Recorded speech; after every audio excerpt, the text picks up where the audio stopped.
Hello good morning everybody. चलिए आज की क्लास में हम लोग एक बहुत ही खूबसूरत और बड़ा ही इंपॉर्टेंट वर्ड को समझने वाले हैं, that is use to. Use to को लेकर के हमारे माइंड में एक ही बात रहता है कि ये जो यूज टू है ये एक मॉडल वर्ब है, लेकिन मैं आपको बता दूं कि ये यूज टू को हम मॉडल वर्ब के रूप में यूज तो करते ही हैं, लेकिन साथ ही साथ हम लोग इसका यूज एज एन एडजेक्टिव भी कर सकते हैं। तो आज के वीडियो में हम लोग यही सीखने वाले हैं कि कब हम लोग यूज टू को एज अ मॉडल यूज करेंगे और कब हम लोग यूज टू को एज एन एडजेक्टिव यूज करेंगे। तो चलिए आज का क्लास हम लोग शुरू करते हैं। ये देखिए मैंने यूज टू को दो जगह पे लिख रखा है। दो जगह पे इसलिए लिख रखा है कि हम यूज टू को एज अ मॉडल भी यूज कर सकते हैं और यूज टू को हम लोग एज एन एडजेक्टिव भी यूज कर सकते हैं। जब यूज टू हमारा मॉडल होता है, क्लियर है, जब यूज टू हमारा मॉडल होता है तब हम इसका यूज करते हैं पास्ट हैबिट्स को रेफर करने के लिए, पास्ट हैबिट्स को रेफर करने के लिए, यानी पास्ट के हैबिट्स को बताने के लिए या पास्ट के रेगुलर एक्शंस को बताने के लिए, पास्ट रेगुलर एक्शंस को बताने के लिए हम लोग इसका यूज करते हैं। लेकिन जब हम लोग यूज टू को एज एन एडजेक्टिव यूज करते हैं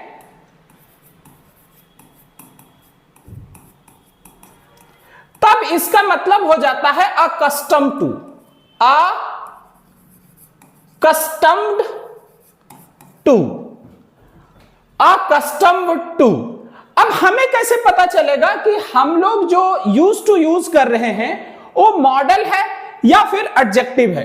तो देखिए अगर हम लोग मॉडल को, अगर हम लोग यूज टू को एज अ मॉडल यूज करेंगे तो इसका स्ट्रक्चर इस तरह से बनेगा, सब्जेक्ट प्लस यूज टू, यानी सब्जेक्ट के बाद हमें मॉडल वर्ब लिखने होंगे और फिर हमें मेन वर्ब लिखना होगा जो कि बेस फॉर्म में आता है। तो इसका स्ट्रक्चर ये बनेगा। लेकिन अगर हम लोग यूज टू को एज एन एडजेक्टिव यूज करेंगे तो हमारा स्ट्रक्चर इस तरह से बनेगा, subject plus is, am, are, या फिर हमें गेट या गेट्स जैसे वर्ब को यूज करने होंगे। उसके बाद हमें यूज टू यूज करने होंगे, यूज टू, यूज टू। उसके बाद हमें वर्ब के आईएनजी फॉर्म को यूज करने होंगे।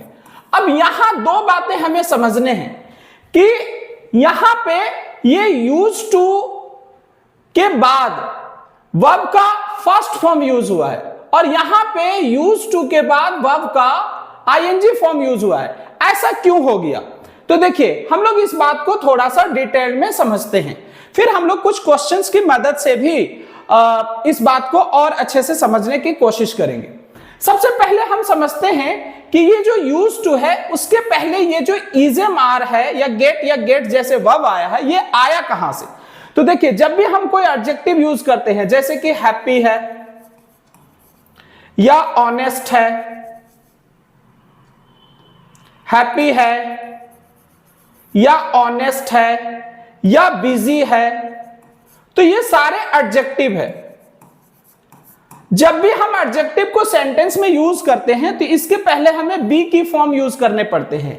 बी की फॉर्म का मतलब लिंकिंग वर्ब यूज करने पड़ते हैं। इसके पहले लिंकिंग वर्ब जैसे बी की फॉर्म या गेट जैसे वर्ब को यूज करना पड़ता है। क्लियर है? तो जिस तरह से हम हैप्पी के पहले बी की फॉर्म या गेट जैसे लिंकिंग वर्ब का यूज करते हैं, उसी तरह से अगर ये हमारा एडजेक्टिव है तो हमें इसके पहले बी की फॉर्म या फिर गेट जैसे लिंकिंग वर्ब का यूज करना पड़ेगा। तो चलिए ये बात तो समझ आ गया कि यूज टू के पहले हमें यहां पे इजम आर या वर्ब गेट या गेट जैसे वर्ब कैसे हम यूज कर पा रहे हैं।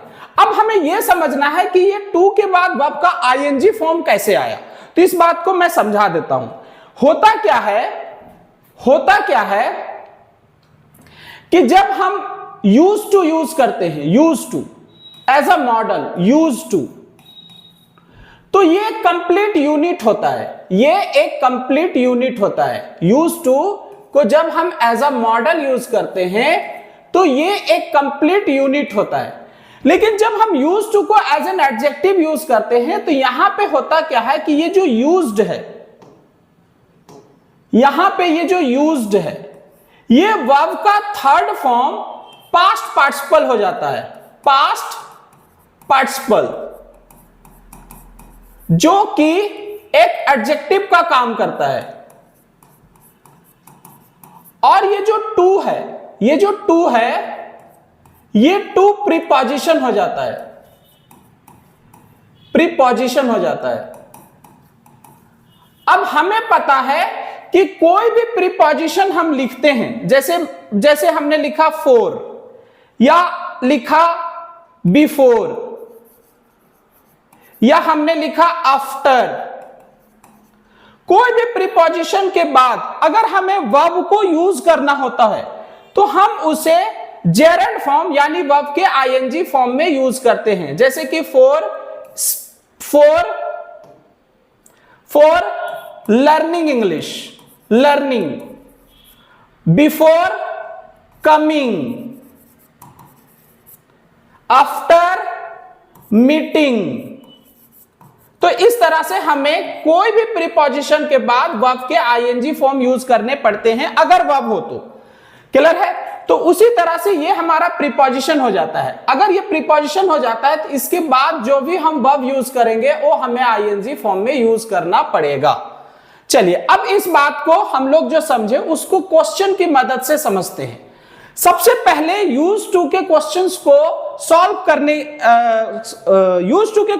सॉल्व करने से पहले हमें यह पता लगाना होता है कि जो यूज टू यूज हुआ है वो मॉडल है या फिर एज एन एडजेक्टिव यूज हुआ है। तो यहां पे देखिए ये जो यूज टू है, हमने यूज टू को यहां पे यूज कर रखा है बिना लिंकिंग वर्ब का। अगर ये बिना लिंकिंग वर्ब का यूज हुआ है तो ये एक मॉडल है। अगर ये मॉडल है तो मॉडल के बाद हमें वर्ब का बेस फॉर्म लिखने पड़ेंगे। ये जो वर्ब लिखा हुआ है ये वर्ब का बेस फॉर्म है, ये वर्ब का बेस फॉर्म है। अगर ये वर्ब का बेस फॉर्म है तो ये सेंटेंस हमारा सही हो गया। नेक्स्ट देखते हैं, राहुल यूज टू। अब यहां पे भी हमने यूज टू को यूज किया है सब्जेक्ट के तुरंत बाद बिना कोई लिंकिंग वर्ब का, तो ये भी यहां पे मॉडल है। अगर ये मॉडल है तो इसके बाद हमें मेन वर्ब लिखना पड़ेगा जो कि बेस फॉर्म में आता है। अगर बेस फॉर्म में आता है तो हमें यहां पे बेस फॉर्म लिखने होंगे। ये तो वर्ब का आईएनजी फॉर्म है, तो ये हमारा गलत हो गया। इसे सही करने के लिए हमें वर्किंग को वर्क करना पड़ेगा। चलिए तो इस सेंटेंस को हम लोग इस तरह से सही करेंगे। उसके बाद नेक्स्ट देखते हैं, we are used to this food. अब यहां पे देखिए, यहां पे ये जो यूज्ड है, इस यूज टू से पहले हमने क्या यूज कर रखा है? आर लिंकिंग वर्ब यूज कर रखा है। अगर ये लिंकिंग वर्ब है तो ये जो यूज टू है ये एडजेक्टिव है, और अगर ये एडजेक्टिव है तो ये प्रीपोजिशन है। अगर ये प्रीपोजिशन है तो प्रीपोजिशन, कोई भी प्रीपोजिशन के बाद हमें ऑब्जेक्ट लिखने पड़ते हैं, ऑब्जेक्ट लिखने पड़ते हैं। ऑब्जेक्ट या तो नाउन या तो प्रोनाउन होता है, और अगर कोई नाउन या प्रोनाउन ना हो और हमें वर्ब को ऑब्जेक्ट बनाना हो तो उसे हमें जेरेंड फॉर्म में लिखना पड़ता है जो कि वर्ब का आईएनजी फॉर्म होता है। अब यहां पे देखिए ये जो दिस फूड है ये टू प्रीपोजिशन का ऑब्जेक्ट है। अगर ये टू प्रीपोजिशन का ऑब्जेक्ट है तो ये सेंटेंस हमारा सही हो गया। नेक्स्ट देखते हैं, यहां पे देखिए ये जो यूज टू यूज हुआ है, इस यूज टू के पहले आप देखिए लिंकिंग वर्ब यूज हो गया है गॉट। क्लियर है? गेट का ये सेकंड फॉर्म गॉट है, लिंकिंग वर्ब है। अगर ये लिंकिंग वर्ब है तो इसके बाद जो यूज्ड यूज हुआ है, यूज्ड, ये हमारा एडजेक्टिव है। अगर ये एडजेक्टिव है तो ये टू जो है ये प्रीपोजिशन है। अब हमने अभी कहा कि जब भी हम प्रीपोजिशन लिखते हैं तो उसके बाद हमें उनका ऑब्जेक्ट लिखना पड़ता है। ऑब्जेक्ट जो होता है या तो कोई नाउन होता है या तो प्रोनाउन होता है। अगर कोई नाउन या प्रोनाउन ना हो और वर्ब को हमें ऑब्जेक्ट बना करके लिखना हो तो उसे जेरेंड फॉर्म में लिखा जाता है जो कि वर्ब का आईएनजी फॉर्म होता है। तो ये हमारा गलत हो गया। क्लियर है? ये सेंटेंस हमारा गलत हो गया। इसे सही करने के लिए हमें ईट को ईटिंग करना पड़ेगा। तो इस सेंटेंस को हम इस तरह से सही करेंगे, he got used to eating that food. कुछ और एग्जांपल देखते हैं। ये देखिए, you are not used to live in such a place. अब यहां पे देखिए, यहां पे ये जो यूज टू है, इस यूज टू के पहले हमने लिंकिंग वर्ब यूज कर रखा है आर, ये लिंकिंग वर्ब, यानी यहां पे ये जो यूज्ड है ये एडजेक्टिव है। अगर ये एडजेक्टिव है तो ये प्रीपोजिशन है। अगर ये प्रीपोजिशन है तो हमें इसके बाद ऑब्जेक्ट लिखने पड़ेंगे। ये जो लीव लिखा हुआ है, क्लियर है, इसे हमें ऑब्जेक्ट बनाना होगा टू प्रीपोजिशन का। ऑब्जेक्ट बनाने के लिए हमें इसे जेरंड फॉर्म में लिखना पड़ेगा, जो कि वर्ब का आईएनजी फॉर्म होता है। तो ये गलत हो गया, हमें यहां पे लिखना पड़ेगा लिविंग। नेक्स्ट देखिए, I am used to get up late in the morning. यहां पे फिर से देखिए, ये जो यूज्ड टू है इसके पहले हमने क्या लिख रखा है, तो लिंकिंग वर्ब लिख रखा है। अगर ये लिंकिंग वर्ब है तो इसके बाद जो यूज्ड टू लिखा हुआ है ये एडजेक्टिव है, और अगर ये एडजेक्टिव है तो ये टू प्रीपोजिशन है। अगर ये प्रीपोजिशन है तो इसके बाद हमें ऑब्जेक्ट लिखने पड़ेंगे। ये जो गेट वर्ब है इसे हमें ऑब्जेक्ट बनाना पड़ेगा, यानी जेरंड फॉर्म में लिखना पड़ेगा। जेरंड फॉर्म का मतलब हमें इसे वर्ब के आईएनजी फॉर्म में लिखना पड़ेगा। तो ये जो गेट है इसे हमें गेटिंग करना पड़ेगा। तो इस सेंटेंस को हमें इस तरह से सही करना पड़ेगा, I am used to getting up late in the morning. उसके बाद नेक्स्ट और देखते हैं, Mohan has got used to travel by metro now.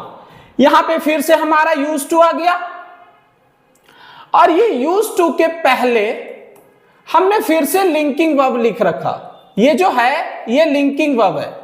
अगर ये लिंकिंग वर्ब है तो फिर से वही बात, ये एडजेक्टिव है, और अगर ये एडजेक्टिव है तो ये प्रीपोजिशन है, और अगर ये प्रीपोजिशन है तो इसके बाद हमें इनका ऑब्जेक्ट लिखना पड़ेगा। वर्ब को ऑब्जेक्ट बनाना हो तो उसे जेरंड फॉर्म में लिखना पड़ेगा। तो ये ट्रैवल गलत हो गया, हमें यहां पे लिखना पड़ेगा ट्रैवलिंग। तो ये सेंटेंस को हमें इस तरह से सही करने पड़ेंगे। क्लियर है, Mohan has got used to travelling. तो इस सेंटेंस को हमें इस तरह से सही करने पड़ेंगे। चलिए, my uncle used to helping me in my homework. अब यहां पे देखिए, ये यूज्ड टू हमने यूज किया, लेकिन इसके पहले कोई लिंकिंग वर्ब यूज नहीं हुआ है। अगर इसके पहले कोई लिंकिंग वर्ब यूज नहीं हुआ है तो ये हमारा मॉडल है।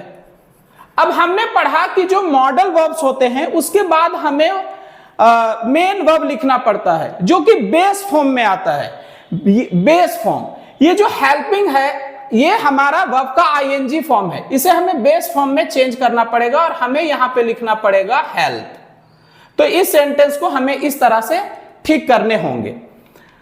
तो ये था हमारा यूज्ड टू, और इस तरह से हम लोग आज की क्लास में यूज्ड टू को अच्छे से समझने की कोशिश किए। और अगर बस आज की क्लास में बस इतना ही। अगर वीडियो अच्छा लगा हो तो एक बार लाइक कर दीजिएगा, सब्सक्राइब कर दीजिएगा चैनल पे अगर फर्स्ट टाइम आए हैं तो, और वीडियो को शेयर भी कर दीजिएगा अपने दोस्तों के साथ। वीडियो से रिलेटेड और क्लास से रिलेटेड अगर आपका कोई क्वेरी है या कोई क्वेश्चन है तो मेरे को इस नंबर पे भी कांटेक्ट कर सकते हैं। तो आज की वीडियो में बस इतना ही, फिर मिलते हैं किसी नेक्स्ट वीडियो में एक अच्छे इसी तरह के कॉन्सेप्ट के साथ। तब तक के लिए थैंक यू।